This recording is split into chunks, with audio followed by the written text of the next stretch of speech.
Okay, guys. So today we are going to start with RDS. What is RDS? What are the features of RDS? Where we can use RDS? Okay. So this is a new topic we are going to cover it today.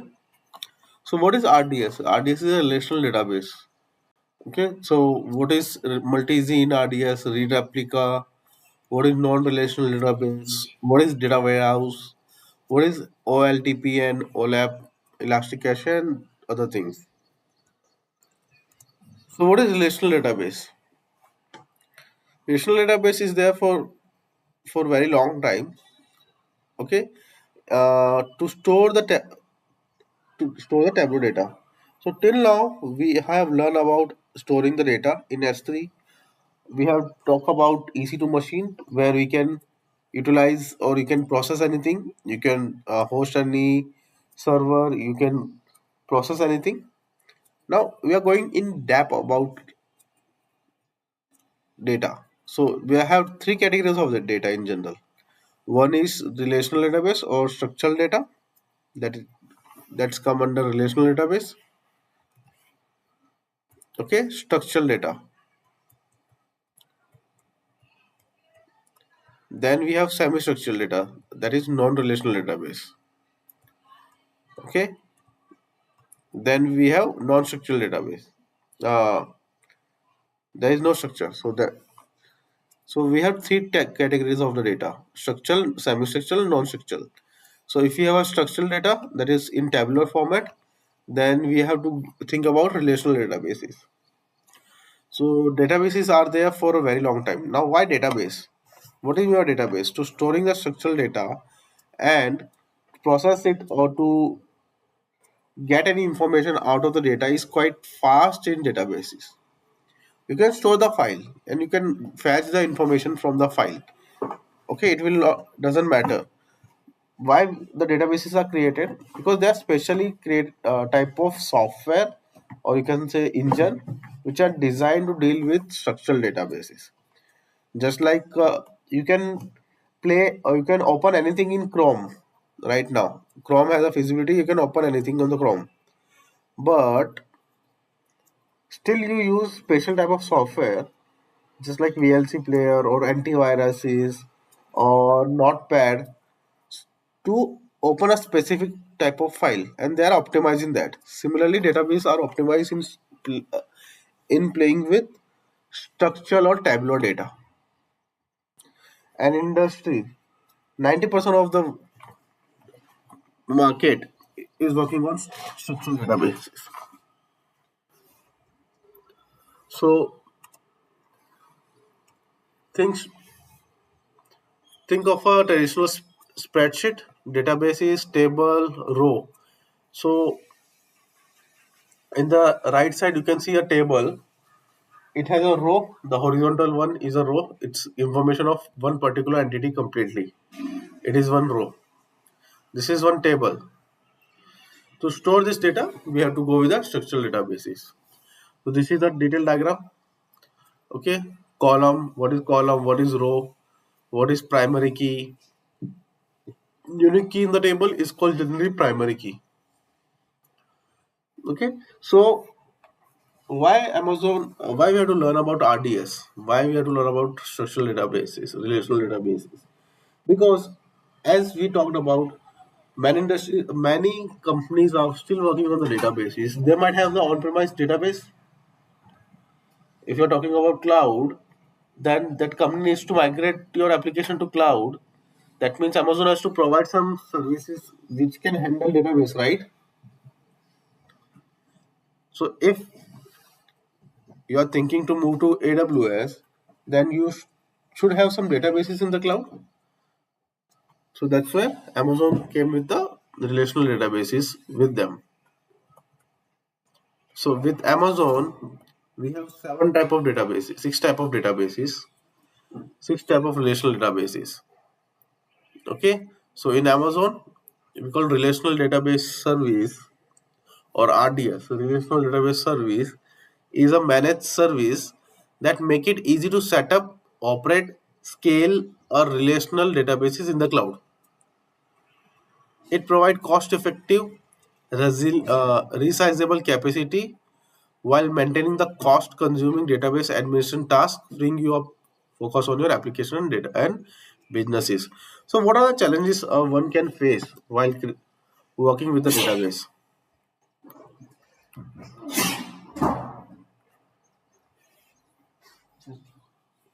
What are the common challenges which you will face while working with the database?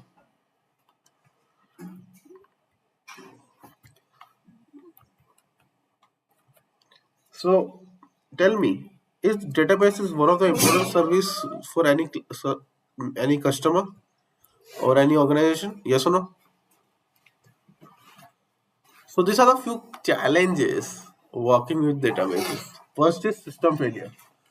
So what if your database fails? What do you have to do?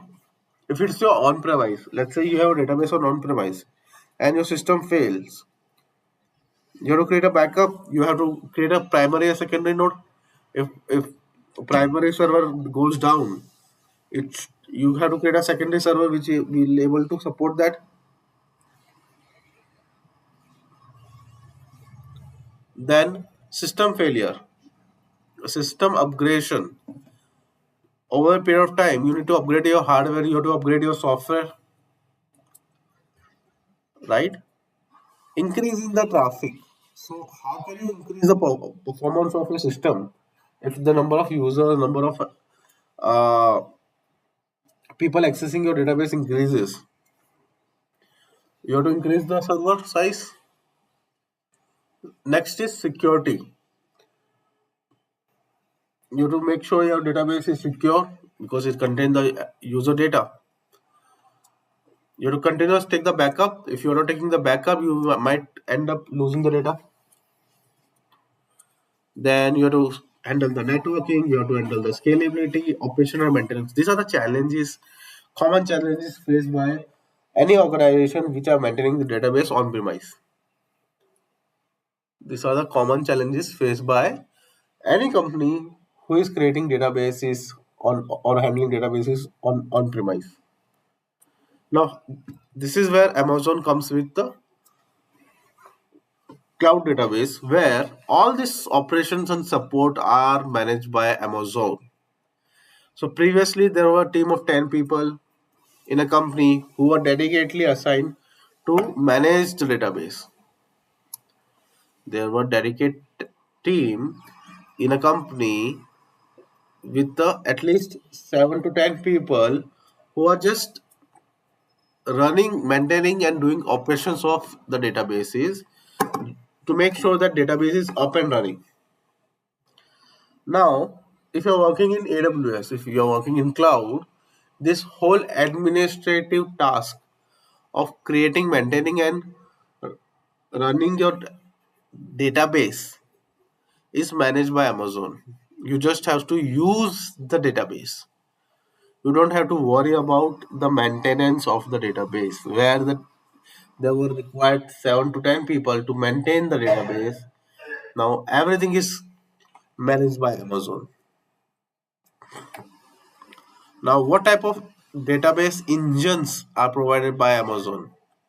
So there are 6 type of database engines are provided by Amazon, starting with Microsoft MySQL Server, Oracle Database, MySQL Server, PostgreSQL, Aurora DB, that is Amazon proprietary database, and MariaDB.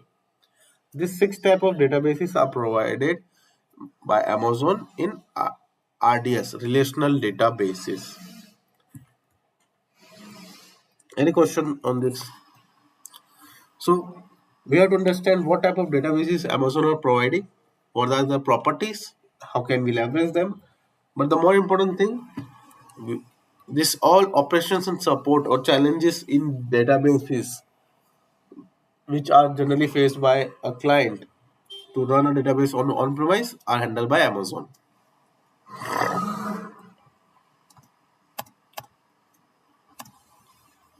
To overcome the challenges, Amazon has a two properties called multi-z and rereplica.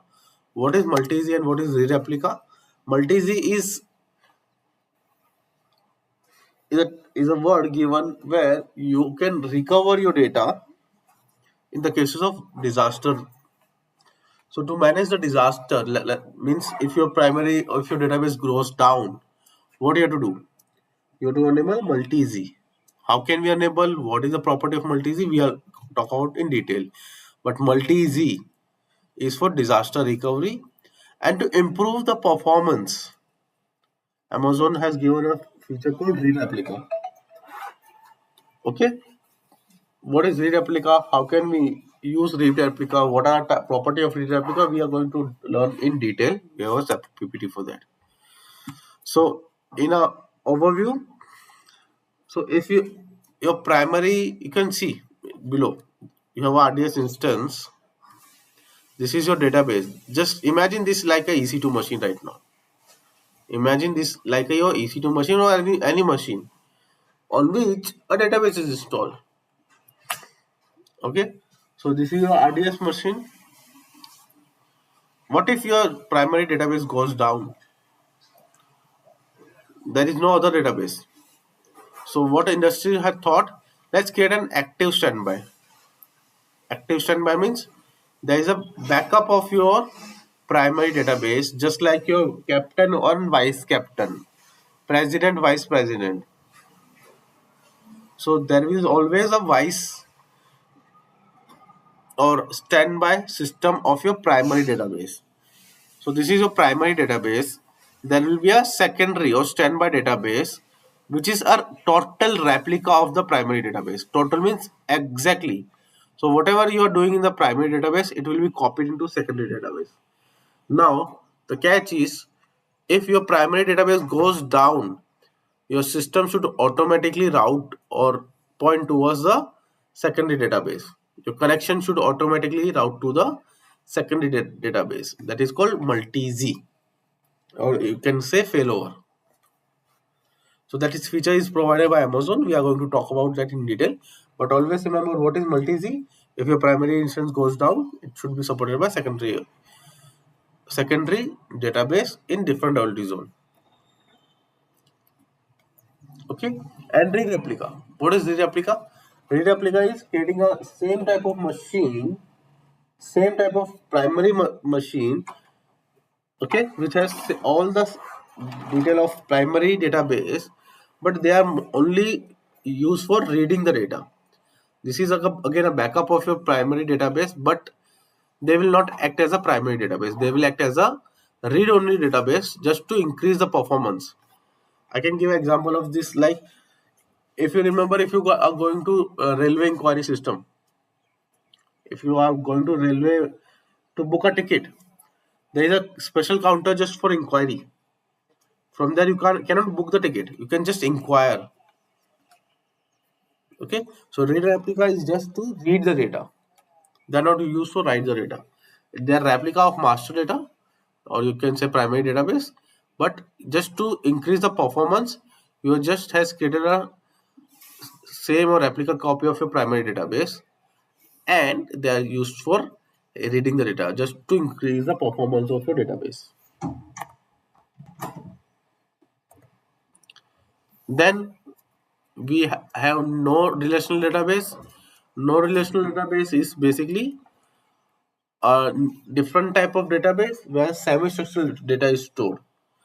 Here, instead of table, we have collection. Instead of row, we have documents. Here we have key value pair. In Amazon, if you want to store your non-relational database or NoSQL database, that is a word called DynamoDB. So AWS DynamoDB is the service which is used to store non-relational databases. Now, what do you mean by non-relational database? So non-relational database is basically storing the data into this format, that is called JSON format, where it's not a structural data, it's not a tabular data, it is a key value pair. This is the key. This is key. It's a primary. There will be one primary key, and this is the value. You can see the name Sanjay, surname Gupta, age this, address this is some information. So this is a non-structural database. There is no predefined or semi-structural database. There is only some information you can see, you can understand it, but there is no proper structure. Let's say in the next record, you can add phone number, you can add email ID. So you can see here, same example of semi-structure, ID 101, name John, but you can see the contact number. Contact. There are two contact here, but in the second, there is no contact information. In structural database, you have to fill every detail. All information should be there.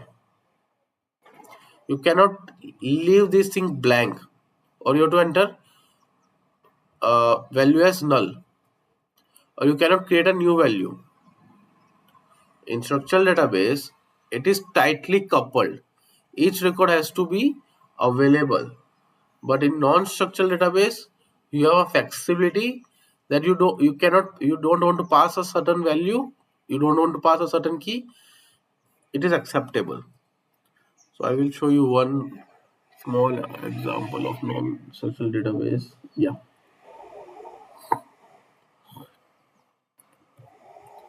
So you can see, take example. Let me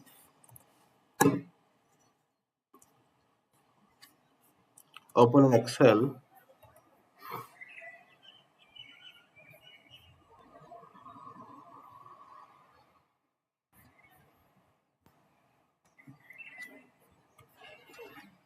In structural database, you have to one column, then name, then surname and gender. So you have to pass name, ABCD, surname and gender male, right? If you have to enter second value, XYZ,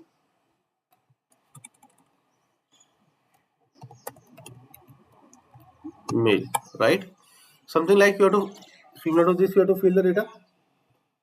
It is your like a tabular format. If let's say if you want to add a new phone number, then you have to enter like here, phone number. For this value, you have the phone number.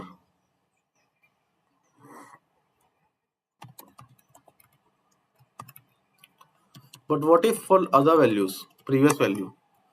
You don't have the phone number for previous values. So what are you going to enter here? Null, right? So if you are updating the table, if you are adding a new column, you have to make sure that previous previous records are maintained. Before updating the previous records, you will not able to create a new record. If you are adding a new column altogether, let's say now you want to add a new column as phone number 2. Okay, so you have to first fill up all these columns. You have to handle previous column because I am changing the structure of the table.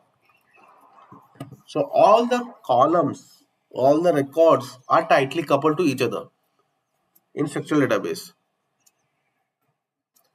So it's quite difficult if a new column is added. Let's say you have millions of records, you have 10 million, lakhs or crores of records where only these 4 columns were there. All of a sudden you started introducing a new column called phone number. So you have to first update all the lakhs and mil or crores of records with you with null value, then only you will able to add a new value for the new record. Now you have introduced phone number 2. Then you have to first update all the existing data with phone number 2. That's the problem with structural database. कि अगर आपने कोई भी structural change किया तो first of all existing database data के ऊपर आपको पहले उसको पॉपुलेट करना पड़ेगा value. Whereas in non structural database it's quite easy. You don't require that. You only require a primary key, that is serial number.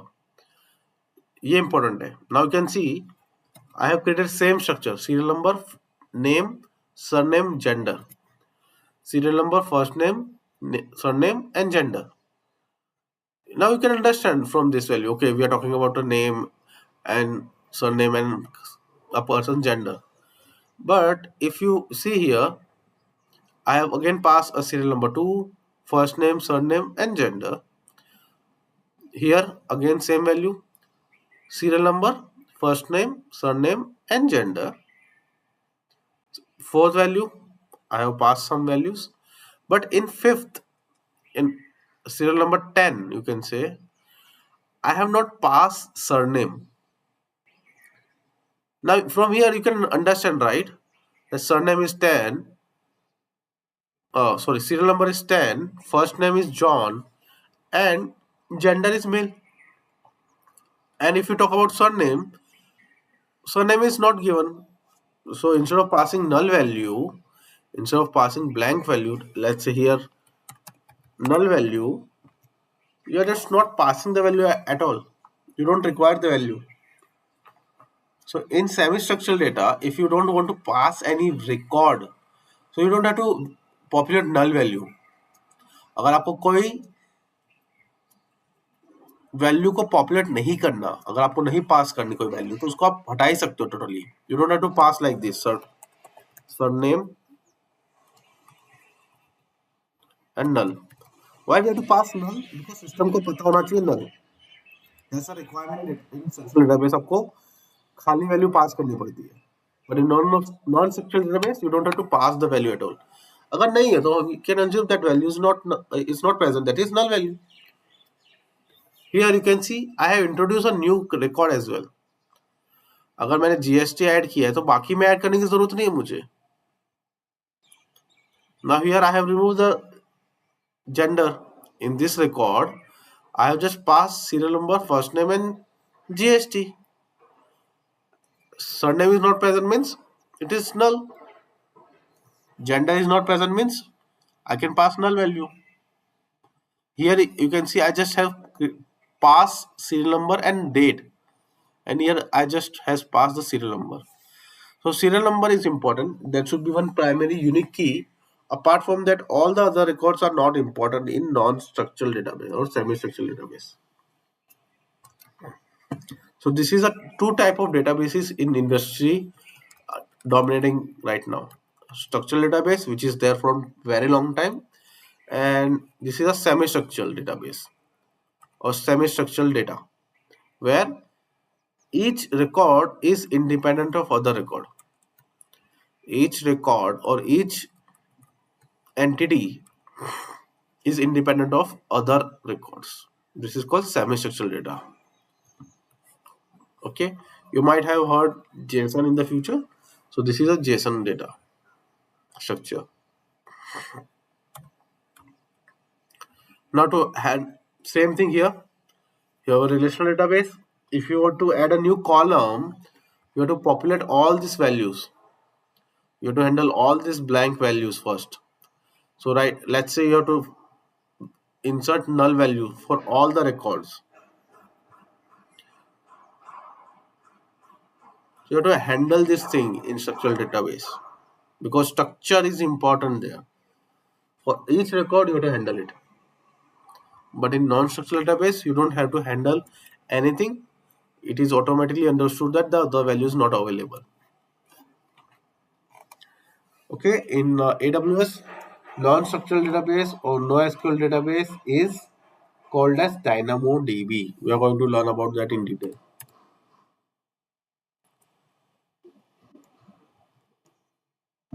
Then we have data warehouse. What is data warehouse? Apart from structural database, apart from non-structural database, there are some advanced level of databases which have a very good performance.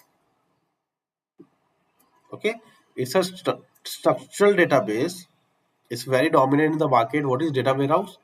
If you want to run a heavy queries, if you want to generate a report, let's say how many COVID cases happen over the India in a given month.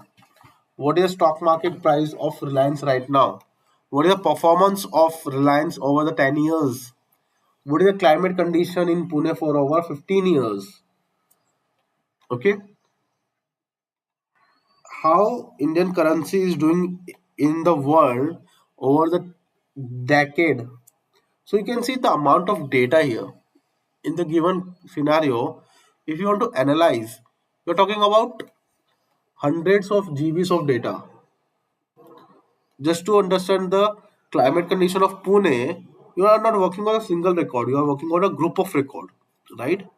अगर मैं बोलूँ कि पुणे का climate बताओ 10 साल का, तो आपको 10 साल का डेटा चाहिए पहले, then you will able to analyze it, right?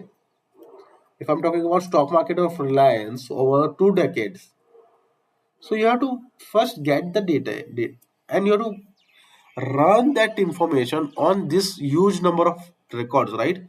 10 साल के रिकॉर्ड पे आपको ट्रांजेक्शन्स की इंफॉर्मेशन आपको करनी पड़ेगी. So to handle this huge data in a single query, okay, to calculate the average climate of Pune for over the 10 years. 10 years का data मतलब कितना? थाउजेंड्स ऑफ रिकॉर्ड्स की बात कर रहा हूँ मैं. उसको अगर आपको एक साथ एनालाइज करना है, मिलियंस ऑफ रिकॉर्ड को एनालाइज करना है एक ही गो में, so you require a heavy engine, you require a heavy database that is called data warehousing. It is used for business intelligence where you have to handle a very large and complex data set, usually used by the management to do the query on the databases such as performance versus target. Now, what type of data? So, first of all, you have to understand there are two type of transactions or data. One is single record, just like your bank transaction. Okay, that is called OLTP. Online transaction processing is different from OLTP, online analytical processing. So there are two concepts called OLAP and OLTP. OLTP and OLAP. So what is the difference? OLTP, it's a single transaction. Each single transaction, one record. जैसे आपके bank statement में अगर आप देखोगे एक एक record होते हैं ना, सिंगल ट्रांजेक्शन. ऑर्डर नंबर, अगर आप मैकडोनल्ड्स पे गए हो, आप सिंगल ऑर्डर दे रहे हो, आप there is a single record, database में सिंगल रिकॉर्ड मिलेगा. ठीक है, order number, pull a record from database, name date address to deliver और टू डिलीवर स्टेटस. अगर आप मैकडोनल्ड्स की बात कर रहे हो, आपका एड्रेस निकालना है, सिंगल ट्रांजेक्शन होगा ना आपके एड्रेस का. डेटाबेस में से मेरे को पराग का इंफॉर्मेशन निकालना है, पराग का एड्रेस क्या है, तो सिंगल रिकॉर्ड है, single information, single entry, right. मुझे लास्ट मंथ का मुझे देखना है कि मैंने 10,000 रुपये किसको ट्रांसफर किया था, single entry, single transaction. Okay, one single transaction और independent transactions or individual records are categorized into OLAP, OLTP, online transaction processing. So ऐसे डेटाबेस जो आपको सिंगल ट्रांजेक्शन रीड करने हो, वो सपोर्ट करे, उसको OLTP बोलते हैं. जहाँ पे सिर्फ सिंगल रिकॉर्ड निकालने हैं या थोड़े एक दिन के रिकॉर्ड निकालने, that's it. You don't have to pull a huge information. जैसे आपके बैंक स्टेटमेंट, आप बैंक से निकाल रहे हो कि मैंने उस पर्टिकुलर दिन में कितने ट्रांजेक्शन किए, दैट्स इट. और बैंक में ये निकाल रहे हो कि पराग ने कितने ट्रांजेक्शन करे. You are not analysing the transaction, you are not doing any aggregation on the transaction, you are not doing any heavy optimisation on the transactions. Now OLTP. Now OLTP means your online analytical processing. Here you are pulling a huge amount of data कि एक दिन में McDonald's ने कितने orders deliver किए इस particular area में. एक दिन में थ्रू आउट इंडिया मैकडोनल्ड्स ने कितने ट्रांजेक्शन्स किए, what is the daily profit and daily loss of McDonald's on a daily basis. Okay, उनका एक्सपेंडिचर कितना है, जोमेटो ने कितने ऑर्डर प्लेस हुए, कितने डिलीवर हुए, कितने रिजेक्ट हुए, कितने डिले हुए. So now if you want to analyse this data, you can see there will be lakhs of record together. अगर मैं सिर्फ जोमेटो की बात करूं, राइट? जोमेटो में पूरे दिन में कितने ऑर्डर डिलीवर किए, so how many records will be there? Lakhs and lakhs of records will be there in the database. उस पर अगर आपको एनालिसिस करना है कि मेरे को कितना एक्सपेंडिचर हुआ, कितना प्रॉफिट हुआ, कितना टाइम डिले हुआ, to handle this huge amount of data in a single query, you have to have a special type of database, and that categorized as OLAP, online analytical processing. So ये categorize कर रखे हैं हम दो type में, single records और multiple record together, just like net profit of email or specific of a digital record company pulling a large number of records. Some of radio sold in European country, specific country. So to handle the OLAP or online analytical processing, you have to have a data warehousing. So what is data warehousing? Data warehousing databases are different from different type of database as a structural as well as data infra layer. So they are completely different. Just like you have a car, you have a sports car, you have a daily or regular car. So what is the difference between regular car and sports car?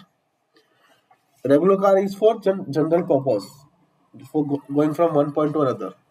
But sports car is a high performance car which has high performance or high speed, which are designed or which are specially designed and architect for racing purpose. That's a you can compare with OLTP and OLAP. OLTP is a general purpose simple database. OLAP is a high performance, high end databases. In Amazon, if you want to run OLAP, or if you have a requirement to handle OLAP type of database, then you have to think about Redshift. In Amazon, we have a Redshift. Then we have Elastic Cache. So we have talked about cache. We have talked about the increasing the performance of your any device by creating the cache. That is Elastic Cache in database. So if you want to improve the performance, if you want to improve the read and read capacity of your database, then you should think about cache. So there is special type of cache mechanism that is called Elastic Cache. It is easy, okay, to improve the performance of your database. You can enable Elastic Cache. Elastic Cache is a web service that make it easy to deploy, operate, and scale an in-memory cache in the cloud. The service improves the performance of web application by allowing you to retrieve the information fast, manage in-memory cache instead of relying entirely on the slow disk databases. We have two categories, Memcached and Redis. We will talk about in detail about all these things. So just to give an overview, OLTP, Relational Database, Online Transactional Processing or a single level transactions. You have six category, or we call it RDS in Amazon. So which type of engine support RDS or OLTP? SQL, MySQL databases, SQL Server, Postgres, Oracle, MariaDB, and AuroDB. Non-structured database or NoSQL database is supported by Amazon, and it has a special database named as DynamoDB. Then if you have a requirement where you have to do an analysis on the data, you have to do understand the huge query, and you are dealing with huge data and you want to analyze the huge data, that is called OLAP, and in Amazon that is called Redshift. So Redshift is one of the services which is quite popular in industry just for data warehousing. So for caching, we have Elastic Cache available in the cloud. So this is quite a theory about database. So we are going to cover in detail about each and every property of these things one by one. But just for today, I have given you the overview of what are the different databases available in the cloud and what are their use cases. So I'm stopping here. I'm not taking much time. Just read about the databases once.